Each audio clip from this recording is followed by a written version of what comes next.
Terima kasih pemirsa, Anda kembali menyaksikan Zona Bisnis dan kita lanjutkan ke informasi terkait hari ini Bank Indonesia akan mengumumkan tingkat suku bunga BI Rate. Para pelaku pasar pun menanti keputusan ini di tengah berbagai situasi ketidakpastian.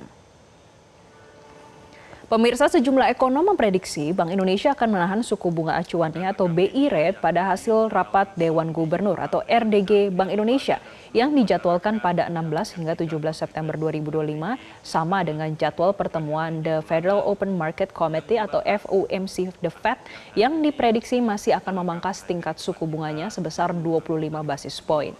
Meski demikian, untuk mendorong perekonomian, Bank Indonesia diharapkan bisa menurunkan tingkat suku bunganya. Alasan utamanya adalah kondisi inflasi domestik yang masih rendah, yakni 2,31% hingga Agustus 2025. Selain itu, tekanan imported inflation juga relatif terjaga selama harga minyak mentah dunia berada di bawah $70 per barrel. Kementerian Keuangan pun juga akan menggelar konferensi pers APBN kita pada sore ini. Pada sepanjang semester 1 2025 secara akumulatif, realisasi pendapatan negara semester 1 tahun 2025 mencapai Rp1.210,1 triliun atau 40,3% terhadap APBN tahun 2025.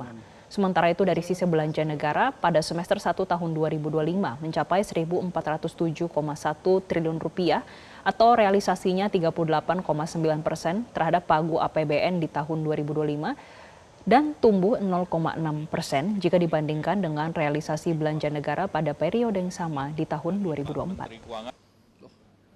8 plus 4. Ya. Lalu bagaimana arah BI Rate dan juga bagaimana pandangan pasar? Kami akan mengajak Anda untuk berbincang dengan Ketua Umum Perkumpulan Analis Efek Indonesia, ada Bapak David Sutianto yang pagi ini sudah bergabung bersama kami dalam Zona Bisnis. Selamat pagi Pak David. Selamat pagi. Iya, Pak David, kita melihat ada banyak agenda pada hari ini. Yang pertama ada BI Rate, kemudian ada APBN kita, ada FOMC The Fed. Kira-kira saat ini Pak, pergerakan pasar seperti apa Pak, sembari menunggu agenda yang banyak terjadi pada hari ini? Ya, jadi hari ini ada cukup banyak agenda ekonomi ya, mulai dari BI, kemudian dari Menkyu juga mengenai kinerja APBN, dan juga yang terakhir nanti malam yang sebenarnya paling ditunggu-tunggu oleh pelaku pasar adalah rapat FOMC meeting. Nah, sembari menunggu pengumuman-pengumuman mengenai data ekonomi ini, market juga sedang menunggu juga. Jadi posisi market saat ini adalah wait and see. Kita bisa lihat dari tadi pagi, market bergerak cenderung tidak banyak ya, bahkan cenderung naik sedikit ataupun turun sedikit saja. Sehingga memang market benar-benar di hari ini kita posisinya sangat-sangat wait and see. Kenapa? Karena ada cukup banyak pengumuman ekonomi penting, yang dimana memang di dalam pengumuman ini bisa mempengaruhi pergerakan market dalam beberapa waktu ke depan.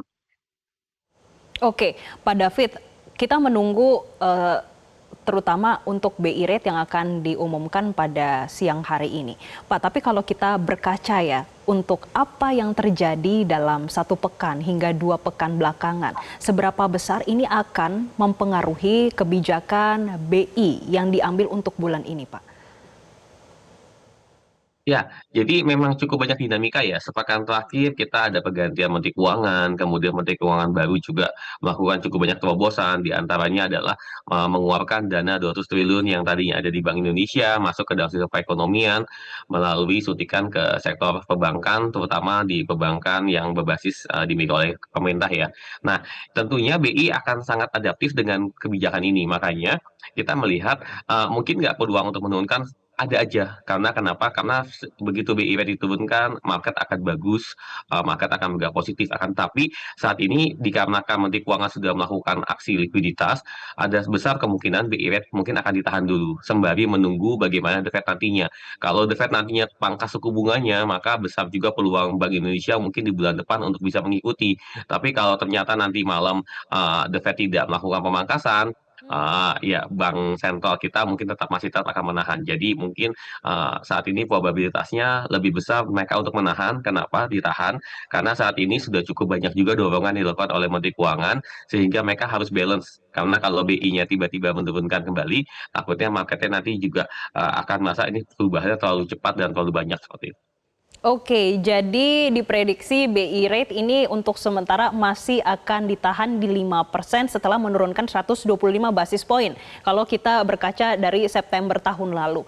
Pak, tapi kami ingin tahu Pak, dengan dinamika yang ada, tentunya kita melihat ada perubahan dari sisi fiskal dan juga ini akan berdampak pada kebijakan moneter yang nanti akan kita sama-sama saksikan dan juga dengarkan.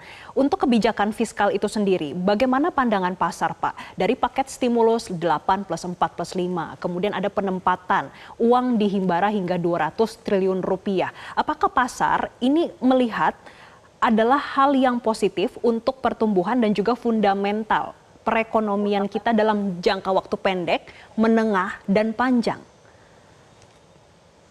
Ya, jadi kalau misalnya kita melihat pergerakan dari market ya, saat ini market cenderung melihatnya apa yang dilakukan oleh pemerintah ini diapresiasi kemarin oleh market. Kan, tapi memang saat ini kita tengah menunggu nih ya, realisasi yang benar-benar dilakukan. Apakah dengan suntikan 200 triliun tersebut benar-benar bisa meningkatkan pertumbuhan kredit? Karena kenapa? Karena saat ini ramai-ramai nih, saat ini ekonom kemudian juga di beberapa pelaku pasar juga mengkoreksi pertumbuhan kredit yang diprediksi hanya mencapai single digit. Nah, single digit ini berarti menunjukkan kalau ekonomi kita tidak melakukan ekspansi dengan baik. Nah, apakah dengan ada dosul ini nanti pertumbuhan kredit kita bisa double digit? Diharapkan seperti itu. Tapi nanti kalau pertumbuhan kredit ternyata tidak sampai double digit, ya maka kita melihat apa yang dilakukan oleh pemerintah ini belum direspon dengan baik oleh market. Nah, kemudian juga dengan adanya stimulus ekonomi kita sangat berharap sekali stimulus ekonomi itu akan bisa meningkatkan pertumbuhan dari ekonomi kita. Tapi memang di saat ini di kuartal ketiga banyak juga sudah memproyeksikan mungkin kuartal 3 ekonominya tidak akan bertumbuh dengan maksimal. Harapannya nanti kita bisa revenge atau kita bisa tingkatkan kembali di kuartal keempat. Jadi apapun yang dilakukan saat ini saya rasa market melihatnya cukup positif ya. Meskipun memang seperti misalnya suntikan dosul itu nanti kita akan lihat apakah efek langsung nggak dengan pertumbuhan kredit. Karena saat ini pertumbuhan kredit menjadi salah satu indikator penting bagi perekonomian kita yang dimana kalau angkanya itu single digit mungkin dianggap pertumbuhan dari mesin ekonomi kita tidak berjalan dengan maksimal. Mhm.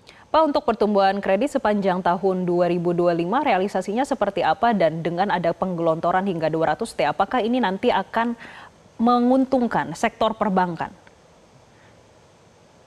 Ya, jadi kalau misalnya kita lihat dari pertumbuhan kredit ya cukup banyak juga pelaku yang menyatakan pertumbuhan kredit kita lihat ya data terakhir ya di bulan Juli itu pertumbuhannya baru 7,03. Nah, ini melambat dibandingkan dengan bulan Juni di 7,7. Bahkan dari OJK sendiri selaku regulator itu memperkirakan pertumbuhannya itu hanya sekitar 8,9%. Kalau ekonom di kisaran 8,75%. Artinya apa? Pertumbuhan ini cukup lambat dan sehingga inilah yang menyebabkan akhirnya menambah likuiditas di dalam sistem perbankan agar apa? Agar kredit ini bisa meningkat. Karena kenapa? Karena beliau juga sangat paham sekali kalau pertumbuhan kredit ini melambat, maka pertumbuhan dari ekonomi juga tidak akan maksimal. Makanya dia akan dorong supaya pertumbuhan dari kredit ini meningkat. Nah, ini yang nanti akan kita lihat. Apakah dengan adanya penggodoan dua sudut ini dapat meningkatkan yang pasti meningkatkan likuiditas, tapi apakah akan efek langsung dengan pertumbuhan kreditnya? Kalau pertumbuhan kreditnya ini masih terbatas di kisaran 9% atau artinya masih single digit, ya berarti dorongannya belum maksimal bisa diterima oleh pasar gitu. Oke, kita akan masih melihat bagaimana untuk realisasinya nanti. Karena ini tetap membutuhkan proses untuk transmisinya, begitu Pak David. Pak David, kami juga ingin tahu Pak, terkait dengan bagaimana penilaian pasar terhadap fundamental Indonesia saat ini dengan dinamika yang ada.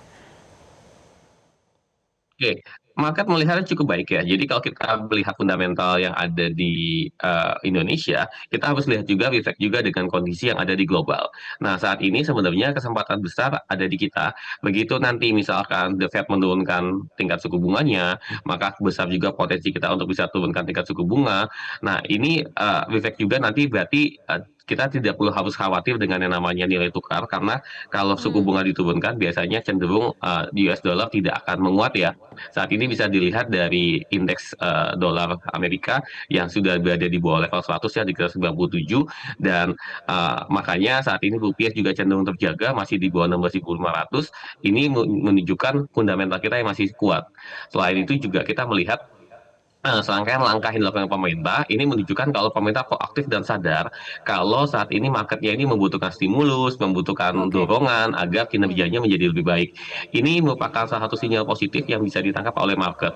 Jadi lebih baik pemerintah memang sangat proaktif untuk bisa menumbuhkan dari sisi pertumbuhan di pasar dibandingkan dengan government yang cenderung pasif gitu. Nah makanya ini yang kita lihat pemerintah saat ini sudah sangat sadar kalau ada pelambatan kredit, kemudian pelambatan pertumbuhan DPK, kemudian akhirnya BI melonggarkan likuiditas dengan menurunkan tingkat suku bunga, dibantu Mhm. juga dengan Menteri Keuangan yang menambah defisit fiskal. Nah ini diharapkan nanti hasilnya bisa positif untuk pertumbuhan di kuartal 4 setidak-tidaknya, karena saat ini kan kuartal 3 sudah mau selesai ya, selesai di akhir Iya. September. Mungkin di kuartal 4 nanti belanja dan lain-lainnya bisa lebih maksimal. Itu yang kita harapkan sih memang.